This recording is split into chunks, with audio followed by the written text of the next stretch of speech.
বন্ধুরা, বাংলাদেশ ভারতের বিরুদ্ধে ষড়যন্ত্রের একটি নতুন ল্যাবরেটরি হয়ে উঠেছে। এখন ভারতের এই প্রতিবেশী দেশে এখন এমন সব বিপজ্জনক পরীক্ষা নিরীক্ষা শুরু হয়েছে যার সরাসরি লক্ষ্য বা টার্গেট হলো ভারত। পরিস্থিতি আজ এমন পর্যায়ে পৌঁছে গেছে যে বাংলাদেশের কট্টরপন্থী এবং উগ্রবাদী চিন্তাধারা মানুষ এখন প্রকাশ্যে ভারতের বিরুদ্ধে স্টেটমেন্ট দিচ্ছে।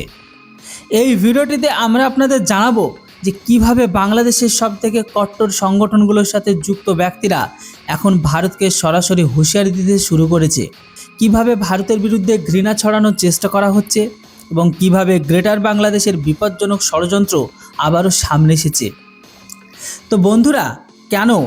কারণ বাংলায় বিজেপির যে জয় হয়েছে, বাংলাদেশের হিন্দুদের উপর নির্যাতন করার পর এখন ওই লোকগুলো ভারতকে ভাঙার স্বপ্ন আবারও দেখতে শুরু করেছে নতুন করে। নিজেদের দেশকে কট্টরপন্থার আগুনে পুড়িয়ে তারা এখন সেই আগুন ভারতের ঘরের ভেতরেও ছড়িয়ে দিতে চায়। শুরু করা যাক সেই কট্টরপন্থী ইসলাম প্রোডাক্ট গ্রহণকারী মৌলানাকে দিয়ে, যার কাছে পশ্চিমবঙ্গ জুড়ে দেওয়া জয় শ্রীরাম ধ্বনিগুলোতে এতটাই বিঁধছে যেন কাটা ঘায়ে নুনের মতো, যে সে বিষোদ্গার করে ফেলছে। এমনকি জানাচ্ছে যে মমতা ব্যানার্জি, আপনি আর একটু সাহস দেখান, দিল্লির শাসন সরিয়ে দিন এবং পশ্চিমবঙ্গকে একটি স্বাধীন রাষ্ট্র হিসেবে ঘোষণা করুন। আপনি শুধু একবার স্বাধীনতার ডাক দিন, বাংলাদেশের 17 কোটি ইসলাম প্রোডাক্ট গ্রহণকারী মানুষ আপনার পাশে দাঁড়াবে, আপনাকে সমর্থন করবে। আপনার সাথে বাংলাদেশ ছিল, আছে। এখন আমরা আপনাদের সামনে এই স্টেটমেন্টটিকে ডিকোড করছি এবং বলছি যে এটি কেন বিপজ্জনক।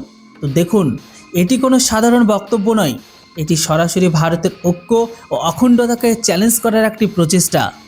একজন বিদেশি কট্টরপন্থী মৌলানা প্রকাশ্যেই ভারতের একটি রাজ্যকে দেশ থেকে আলাদা করার কথা বলছে। আসলে যে মৌলানা ইসলাম প্রোডাক্ট গ্রহণকারী এই বক্তব্য দিয়েছে, তার সম্পর্ক সেই সমস্ত কট্টরপন্থী ইসলামিক সংগঠনের সাথে যারা দীর্ঘ সময় ধরে ভারত বিরোধী এজেন্ডা চালিয়ে আসছে। এটি সেই চিন্তাধারা যা প্রথমে বাংলাদেশে হিন্দুদের টার্গেট করে এবং তারপর ভারতের ভেতরে বিচ্ছিন্নতাবাদের আগুন জ্বালানোর চেষ্টা করে। এখন প্রশ্ন হলো, বাংলায় জয় শ্রীরাম ধ্বনি থেকে তাদের এত সমস্যা কেন হচ্ছে? কারণটাও একদম পরিষ্কার।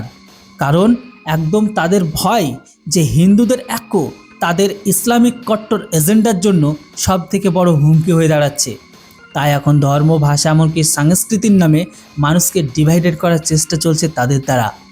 আর এখান থেকেই সামনে আসে গ্রেটার বাংলাদেশের বিপজ্জনক চিন্তা, অর্থাৎ ভারতের উত্তর পূর্বাঞ্চলীয় রাজ্যগুলো আর বাংলার কিছু অংশ যুক্ত করে এটি একটি আলাদা মানচিত্র তৈরি করার স্বপ্ন দেখছে মনে মনে তারা। আর এগুলো কোনো কাল্পনিক কথা নয়, এর আগেও এমন অনেক বিতর্ক সামনে এসেছে। মনে করে দেখুন সেই ঘটনার কথা, যখন বাংলাদেশের অন্তর্বর্তীকালীন ক্ষমতার সাথে যুক্ত মোহাম্মদ ইউনুস পাকিস্তানের জেনারেল সাহির শামসাদ মির্জাকে একটি বিতর্কিত বই উপহার দিয়েছিল। সেই বইয়ের মলাটে থাকা মানচিত্রে ভারতের উত্তর পূর্বাঞ্চলীয় রাজ্যগুলোকে গ্রেটার বাংলাদেশের অংশ হিসেবে দেখানো হয়েছিল। অর্থাৎ ভারতকে ভাঙার স্বপ্ন এখন লুকিয়ে নয়, বরং সরাসরি ষড়যন্ত্রের মাধ্যমে দেখানো হচ্ছে। শুধু এখানেই শেষ নয়, বাংলাদেশের ইসলাম প্রোডাক্ট গ্রহণকারী কট্টরপন্থী নেতা হাসনাত আবদুল্লাহ কিছুদিন আগে ভারতকে হুমকি দিয়ে 7 সিস্টার আর উত্তর পূর্বাঞ্চলীয় রাজ্যগুলোকে আলাদা করে দেওয়ার হুমকি দিয়েছিল। কিন্তু এই কট্টরপন্থীদের ভুলে যাওয়া উচিত নয় যে ভারত কোনো দুর্বল দেশ নয়, বাংলাদেশ ভারতের উপরে নির্ভরশীল। যখন ভারত কঠোর অবস্থান নিয়েছে, তখন ঢাকা থেকে শুরু করে কট্টরপন্থী সবার অবস্থা খারাপ হয়ে গিয়েছিল।